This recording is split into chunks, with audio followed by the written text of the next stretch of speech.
ଏ ସଂସାରରେ ସବୁଠାରୁ ବଡ଼ ସମ୍ପତ୍ତି ହେଉଛି ମଣିଷର ନିଜ ବୁଦ୍ଧି। ସବୁଠାରୁ ଭଲ ଅସ୍ତ୍ର ହେଉଛି ଧୈର୍ଯ୍ୟ। ସବୁଠାରୁ ଭଲ ସୁରକ୍ଷା ହେଉଛି ହସ। ଏବଂ ସବୁଠାରୁ ଆଶ୍ଚର୍ଯ୍ୟର କଥା ହେଲା ଏହା ସବୁ ମୁକ୍ତରେ ମିଳିଥାଏ। ଜୀବନର ସବୁ ପରିସ୍ଥିତି କ୍ଷଣସ୍ଥାୟୀ। ଭଲ ସମୟ ଆସେ ନିଜେ ଖୁସିରେ ଉପଭୋଗ କରିବା ସହ ଅନ୍ୟମାନଙ୍କ ସହ ମଧ୍ୟ ଖୁସି ବାଣ୍ଟନ୍ତୁ। ଏବଂ ଖରାପ ସମୟ କିଛି ଶିକ୍ଷା ଦେବାକୁ ଆସିଥାଏ। ଶିକ୍ଷା ନେବା ସହ ମନେ ରଖନ୍ତୁ ବି ବେଶୀ ସମୟ ରହିବ ନାହିଁ।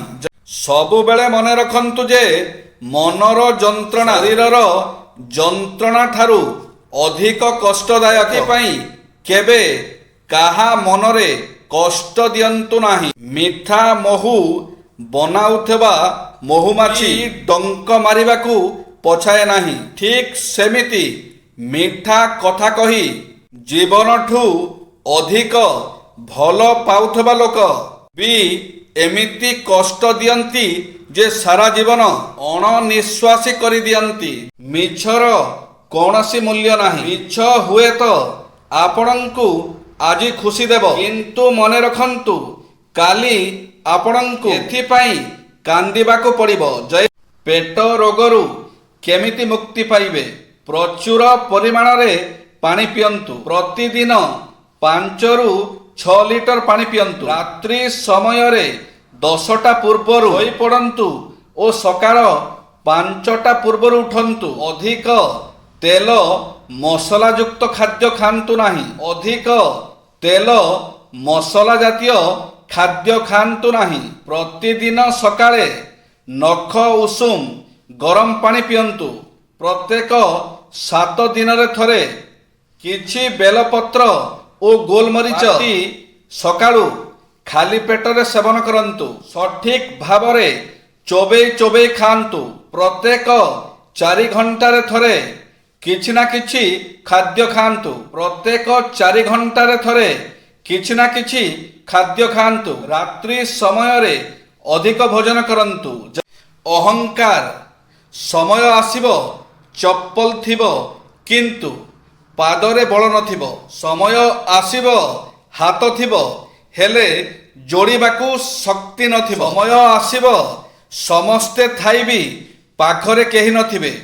ସମୟ ଆସିବ ସମସ୍ତ ଅହଙ୍କାର ଚୂର୍ଣ୍ଣ ହୋଇଯିବ।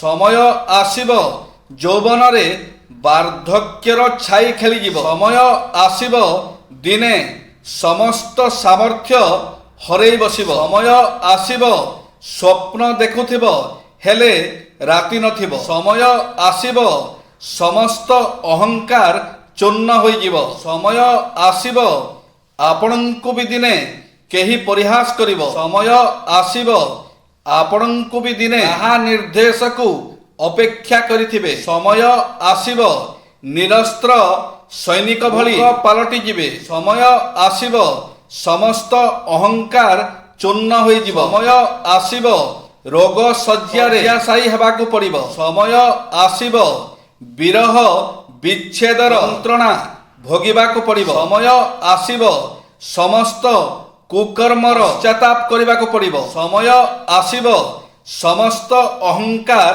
ଚୂର୍ଣ୍ଣ ହୋଇଯିବ। ଜୀବନ ଥିଲେ ଦୁଃଖ ଅଛି, ଦୁଃଖ ବିନା ସୁଖର ଅନୁଭବ ନାହିଁ। ମନକୁ ସ୍ଥିର ରଖନ୍ତୁ। କାଲି କ'ଣ ହେବ ନ ଭାବି ବସିଦେଇ ଶୋଇପଡ଼ନ୍ତୁ। ସ୍ୱପ୍ନ ସବୁ ସତ ହେଉ, ଖୁସି ସବୁ ମିଳିଯାଉ। କୁକୁର ନିଜ ଗୁପ୍ତାଙ୍ଗକୁ ଲୁଚାଇ ରଖିପାରେ ନାହିଁ କି ମାଛିମାନଙ୍କୁ କାମୁଡ଼ିବା ବନ୍ଦ କରିପାରେ ନାହିଁ। ଅଜ୍ଞାନୀମାନଙ୍କ ଜୀବନ ଥାଇ ବି ସେମାନେ ନା ତ ନିଜ ପାଇଁ କିଛି କରିପାରନ୍ତି ନା ତ ପରିବାରର କାହା ପାଇଁ। ନା କି ସେମାନେ ଶତ୍ରୁ ସହ ଲଢ଼ିବାର ସାହସ କରିପାରନ୍ତି। ସେମାନଙ୍କ ଜୀବନ ବ୍ୟର୍ଥ ହୋଇଯାଇଥାଏ।